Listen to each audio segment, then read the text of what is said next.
Bom, galera, tô aqui com o Luiz Silva, filho do professor Lacerda. Claro, vamos repetir isso aí, né, cara? Mas não, ele trabalha aí no grupo, né, das empresas do professor Larcier, Moga, VLSM, Solintel. Luiz que é especialista em cibersegurança. Cara, obrigado. Pô, eu que agradeço. Por tá aqui batendo esse papo comigo, trocando essa ideia. E vai devagar. Eu sei que você deu aula, você foi lá dar aula pros caras do Nick, velho. Isso aí.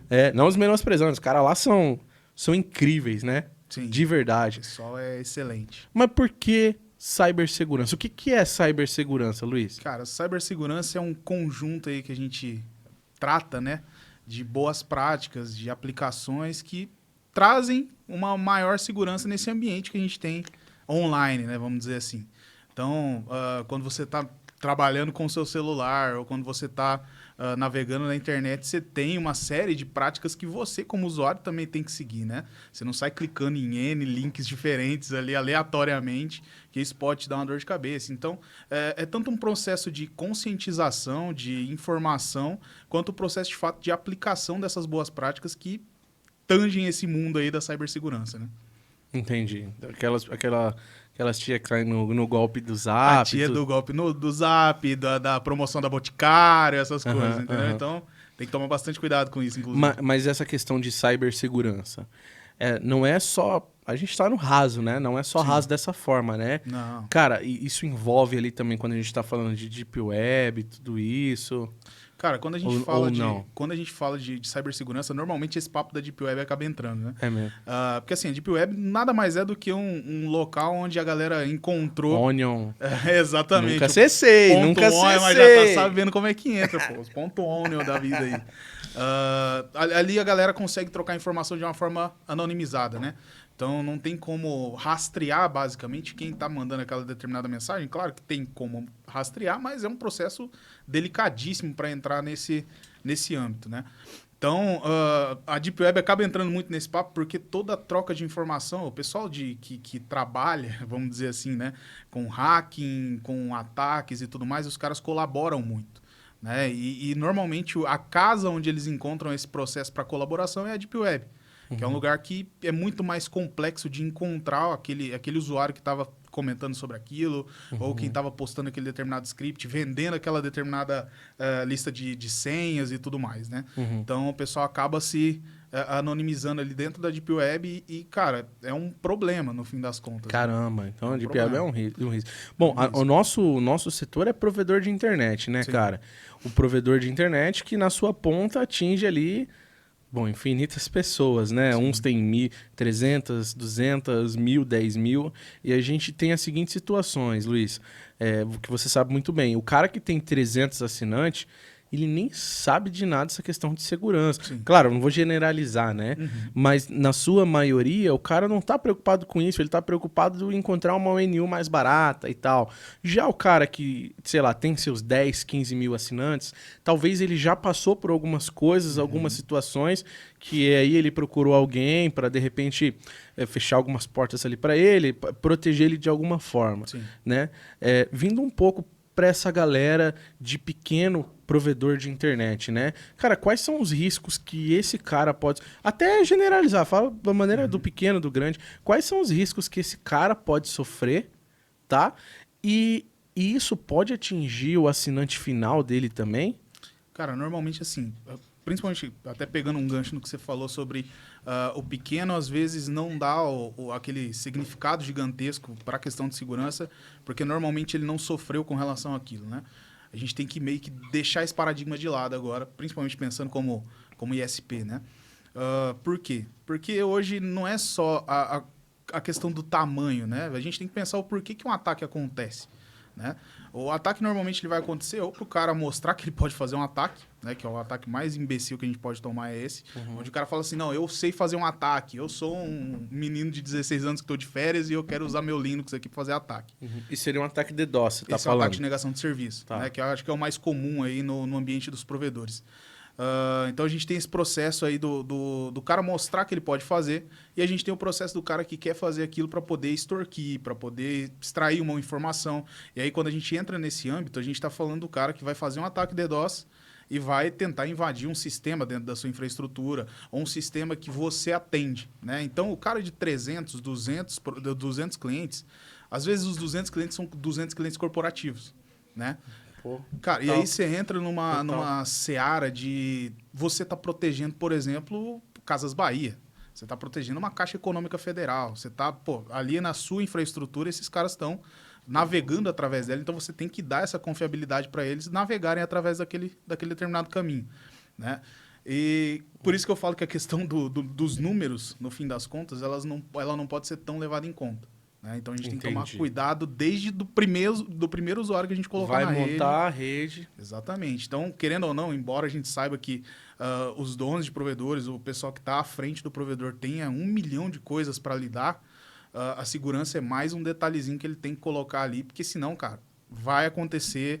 E quando acontece, normalmente é um problema gigantesco se você ainda não está olhando ele. Uhum. Então, a questão da prevenção, né? A gente está falando, na sua maioria dos ataques, eu acredito que são ataques DDoS, né? Me corrija se eu estiver errado. Mas quais os outros? É porque a gente ouve mais falar de ataque DDoS, né? Mas quais seriam essas outras vulnerabilidades aí que o cara pode sofrer? Cara, quando a gente fala, principalmente no ambiente de SP, né? Vamos falar mais voltado para esse ambiente de SP. A gente tem os ataques de negação de serviço, e aí dentro desses ataques de negação de serviço a gente tem várias vertentes, né? Ou vários vetores que a gente chama. Então você tem um ataque que é baseado num flow de TCP, num flow de UDP, que se aproveita de uma porta que está aberta lá na infraestrutura do usuário para poder encaminhar esse tráfego para lá, ou encaminhar uma sequência de requisições, né? Que aquele determinado dispositivo não vai aguentar conduzir. Basicamente ele acaba entrando ali num processo de aumentar a CPU e tudo mais, e acaba muitas vezes gerando dor de cabeça lá para o usuário final. Então, normalmente, esse é o processo, né? É um dos ataques mais simplificados. E a gente tem o ataque volumétrico, normalmente, que é o que o pessoal acaba sofrendo também, né? Que esse tráfego ele é gerado fora da infraestrutura do provedor, através de processos de spoofing, de falsificação de endereço de origem, essas coisas.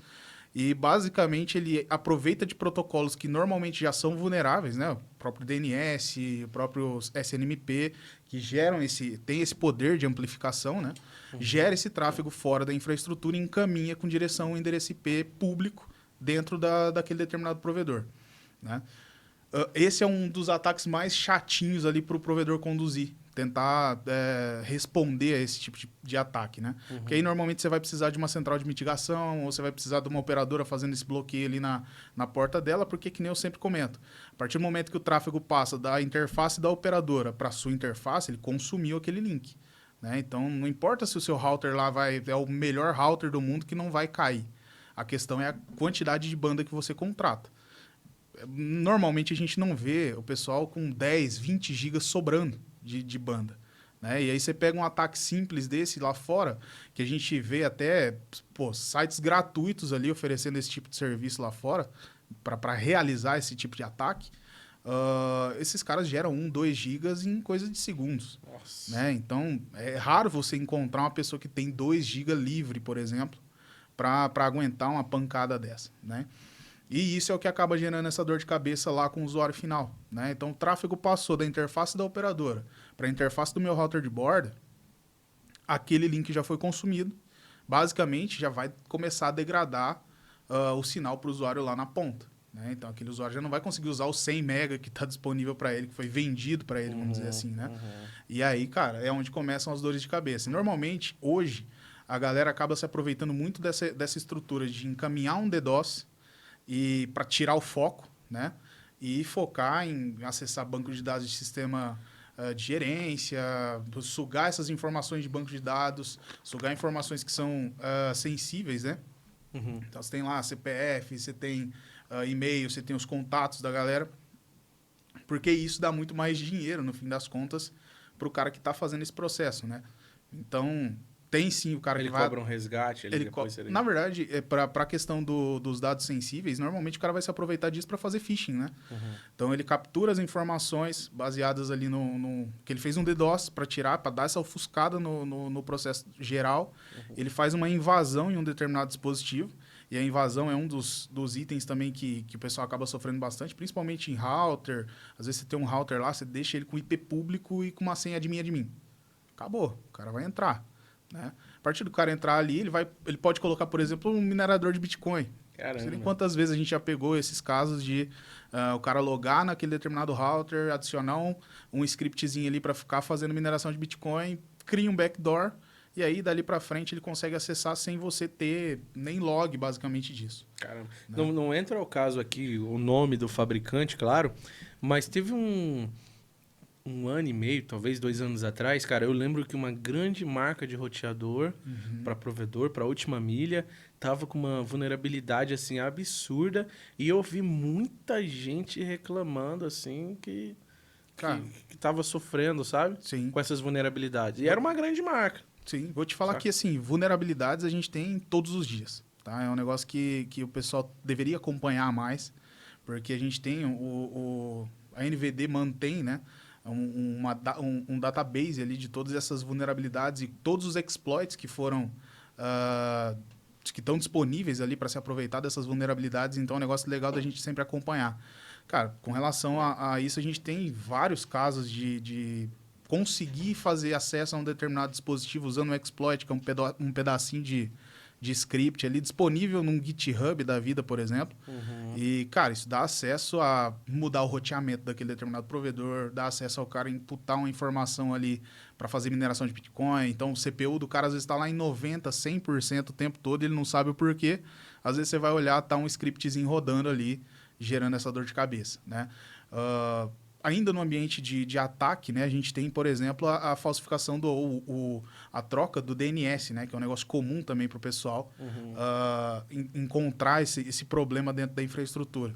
Que normalmente essa troca do DNS nada mais é do que para redirecionar esses tráfegos que são interessantes para o atacante, vamos dizer assim, né? Então, quando a gente pega, às vezes, o cara que teve o Instagram hackeado, às vezes foi originado num processo desse, onde ele tinha lá ou um dispositivo, um IPTV, que estava redirecionando o tráfego para esses casos, né? Normalmente tem algumas caixinhas que tem Wi-Fi, por exemplo, integrado, e lá dentro tem a informação de que é para ele usar um DNS que está lá no Irã, por exemplo. Entendeu? Tá maluco. E aí esse cara chega com a requisição lá, ao invés de direcionar para a página, sei lá, do Banco do Brasil, ele direciona para a página fake do Banco do Brasil. E a partir dali o cara consegue captar essas informações. Outro caso em que o cara consegue pegar isso na internet aberta, né? Ele consegue pegar essas páginas prontas, já com esse processo de banco de dados montado ali, para caso aquele determinado cara bata naquela página, ele consiga pegar as informações de login, senha e tudo mais. E aí onde rola hack de Instagram, porque não tem os fatores de autenticação, o duplo fator de autenticação, né? Então, normalmente é o que a gente vem vendo bastante por aí. Muita gente perdendo conta, né? Muito Sim. youtuber... Eu acompanho muito youtuber, né, cara? E muito youtuber famoso, de milhões, perdendo o canal. Perdendo o canal. E o pessoal rouba o canal do cara e começa a transmitir live de Bitcoin lá. Sim. Cara, o phishing é um dos processos mais problemáticos, assim, que, pelo menos que eu enxergo, né? A gente tem, por exemplo, principalmente no ambiente de SP, também uma preocupação, né, que a gente tem que ter. Diariamente, eu falo pra minha equipe, né? Mas diariamente eu recebo e-mails de sua conta foi hackeada, Sim. acesse aqui agora e tal. E eu tenho um medo, porque é tão perfeito aquilo. Sim. Eu já sei, né? Eu já clico no e-mail lá pra ver o e-mail. Pra ver de qual é o domínio, né? E os caras fazem, às vezes, um domínio muito parecido. Sim. E aí eu sempre tento passar pra equipe. Falo, cuidado, cara, esse e-mail. Não clique em nada. Pô, minha mãe mesmo, Sim. que às vezes recebe... Minha mãe, assim, recebeu uma notícia, caramba, olha só, estão dando R$1.000 aqui pra mim. Não, cara, essa questão da conscientização é um negócio bem bacana de fazer, porque, querendo ou não, é igual você comentou, é uma página muito lindinha, muito perfeita. Se você não olhar com calma, o domínio é muito parecido com o real, então gera essa dificuldade de identificar o problema. E, cara, já peguei casos, por exemplo, do pessoal ter o PC hackeado por conta de clicar num link desse. E a partir disso, o cara viu que tinha lá um inbox com as senhas e viu que tinha um terminus com as senhas, logou na rede inteira do cara e fez um estrago. Entendeu? Então, assim, é um negócio que, querendo ou não, às vezes a gente acaba esquecendo que a gente está usando, mas a nossa ferramenta é um notebook, por exemplo, um PC. Então, para acessar a rede, você está usando isso. Então, tem que tomar às vezes tem que fazer até uma certa separação. Eu, particularmente, não acesso nada que não seja corporativo ali, né? Ou que eu tenha certeza de que, de fato, é necessário no meu PC com o qual eu trabalho. E eu tenho o PC que eu chamo de PC do lixão. Aquilo ali é o cara que vai receber toda e qualquer pancada ali, porque não tem nada significativo para um cara ali dentro. Tá. Então a gente tem que ter uma balança aí nesses casos, né? Pô, Luiz, cara, eu uso o iPhone. Eu me sinto mais seguro aqui hoje do que no Android. Sim. Tô falando a maior besteira do mundo ou é só coisa da minha cabeça, cara? Cara, não. De fato, a Apple tem um cuidado um pouco maior com o iPhone. O problema do iPhone é o seguinte: se de fato ele for hackeado por algum exploit, alguma coisa do tipo, é muito mais difícil de recuperar. Né? O Android você consegue recuperar muito mais rápido. Porém, as aberturas que você tem no Android, é muito mais simples hackear ele ou ganhar acesso, encaminhar um payload para ele, alguma coisa desse tipo, do que para o próprio iPhone, né? O iPhone tem suas travas de segurança ali, vamos dizer assim. Pô, total, cara. Eu falei, eu me sinto muito mais seguro hoje com o iPhone Sim. do que... Claro que eu não bobeava também com o Android, né? Mas você baixa qualquer coisa no Android, cara. Esse sites que não é seguro, você baixa por APK e tal, né? Umas coisas cara, assim. esse problema de baixar de fontes que não são oficiais é o que mais gera dor de cabeça, né? E aí você tem, por exemplo, casos na Google, na Google Play Store ali, em que tem um app que foi passado por todo um crivo e que aquele cara tá gerando, é um malware, é alguma coisa nesse sentido, um ransomware. Então, esses dias atrás eu tava lendo, o pessoal tirou 130 aplicativos que tinham mais de 130 mil usuários baixado aquele determinado aplicativo. Então, é um negócio bem problemático. No caso do iPhone, o crivo para se entrar um app na Apple Store é muito mais rígido a nível de segurança do que pelo Google, né? Caraca. Eu tenho mais duas questões aqui, cara, que eu quero te perguntar. Uma delas é a seguinte. Eu tenho amigos que têm empresa e eles tiveram os dados sequestrados, que a gente estava falando. Nesse caso real, tal, e aí estavam pedindo resgate para eles. Se eu sou uma empresa e tenho meus dados sequestrados, eu posso culpar o meu provedor de internet por isso? Cara, não é aquele velho problema, né? De quem é a culpa. Normalmente, se você é uma empresa, você tem que ter um setor já bem estruturado a nível de segurança, né? Não só a empresa, eu falo o usuário final, ele tem que tomar muitos cuidados ali e são boas práticas que a gente tem que ter em todo canto. Que nem eu sempre comento, a segurança ela é um quebra-cabeça. Cada um tem sua função ali dentro. Então, o pessoal da empresa que foi hackeada, a culpa é estritamente de quem foi hackeado lá na ponta. Tá? O provedor ele tem algumas responsabilidades, mas a nível de infraestrutura. Né? Eu também não posso chegar e falar assim, pô, você é uma empresa, eu te entreguei um IP público e agora eu vou bloquear todas as portas com direção à tua rede. Posso fazer. É o ideal? Muito provavelmente não, porque você é uma empresa. Né? Se você me pediu aquele IP público, muito provavelmente você já tem uma equipe ali que vai cuidar e tudo mais. Então, cara, tem que ter um baita cuidado. Então, a empresa tem que ter essa responsabilidade também. A empresa lá na ponta, né? Como cliente, ela tem que ter essa responsabilidade, porque senão vira aquele negócio, né? Um jogo de empurra.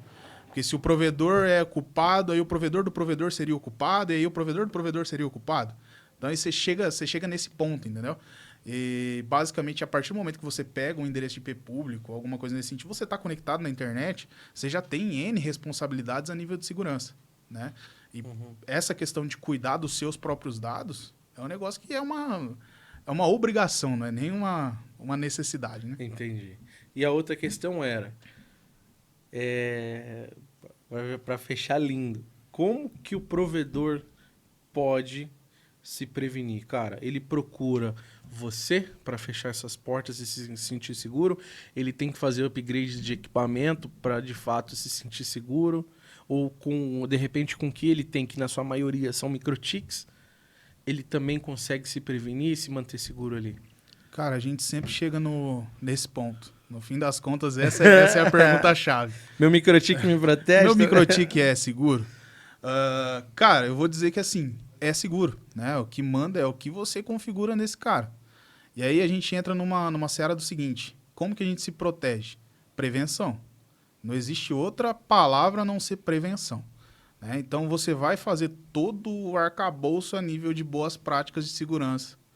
Vai implementar tudo isso, vai implementar política de anti-spoofing, você vai aplicar boas práticas a nível de BGP, seus filtros têm que estar corretos, você tem que estar com toda a estrutura de roteamento bem configurado, porque querendo ou não, ela está abarcando esse processo de segurança também, né? Se eu não tenho um processo de disponibilidade, a segurança meio que não vale de nada.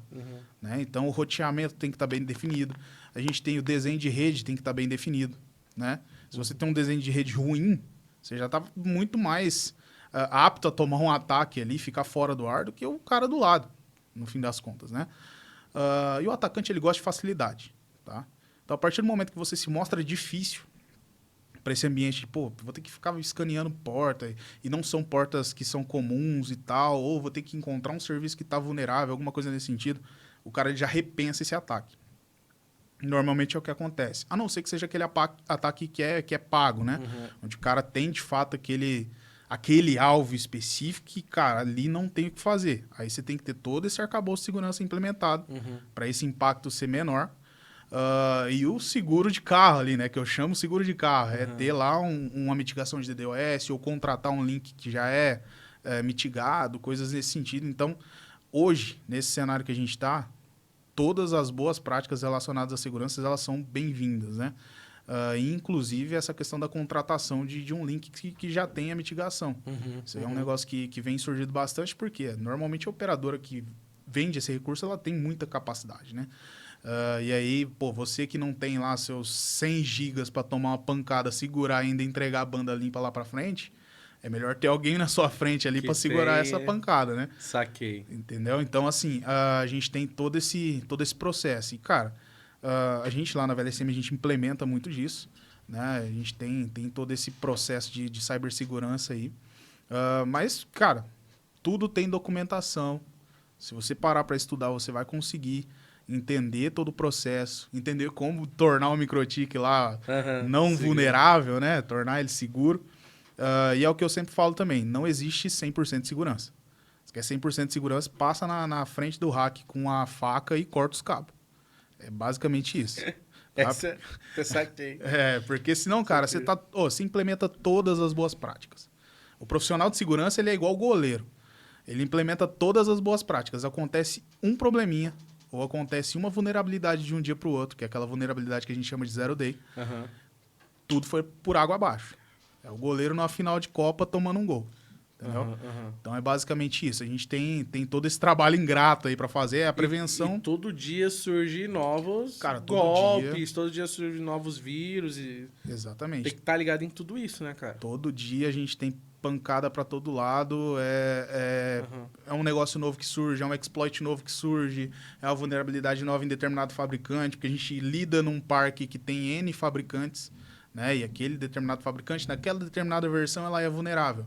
Ela é vulnerável a quê? Me gera uma outra vulnerabilidade na rede ou não? Então, a gente tem que aprender a fazer essa gestão da segurança também, né? Então, é igual quando eu falo assim, pô, eu posso chegar e bloquear todas as portas que vão com direção àquele determinado IP, deixar passar a internet, tchau. É isso que eu preciso fazer? Ou o cliente precisa de uma outra determinada porta aberta? Como que eu vou gerenciar isso?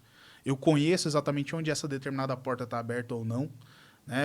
De quanto em quanto tempo eu faço um relatório de vulnerabilidade da minha rede, analiso quais são essas vulnerabilidades e se elas vão impactar, qual é o nível de impacto que elas vão ter.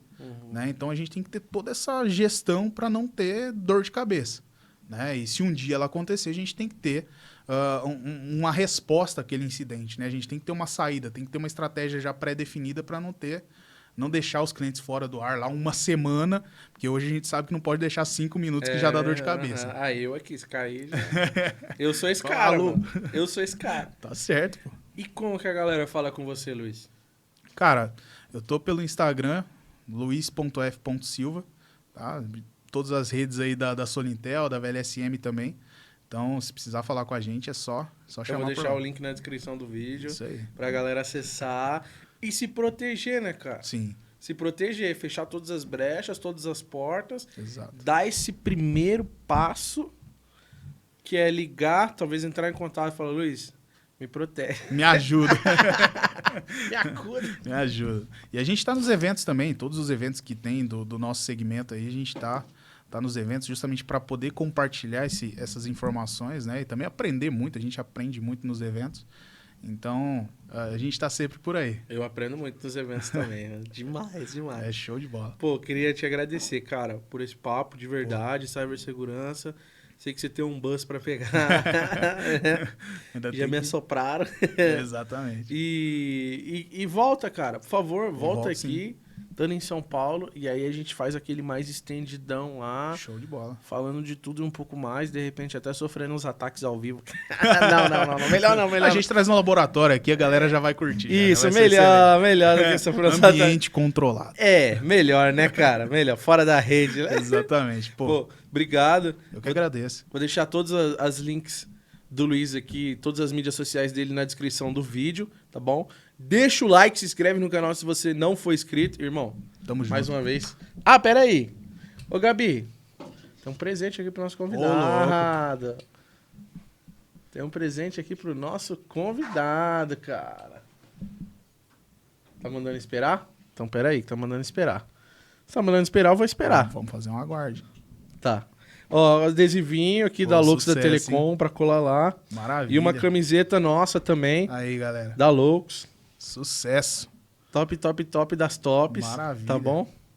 Pô, brigadão, cara. Lindona. Show de bola. E valeu, irmão. Valeu mais uma vez aí pela visita, viu? Eu que agradeço. Valeu. Tamo junto. Valeu, galera. Deixa o like, se inscreve no canal e até a próxima.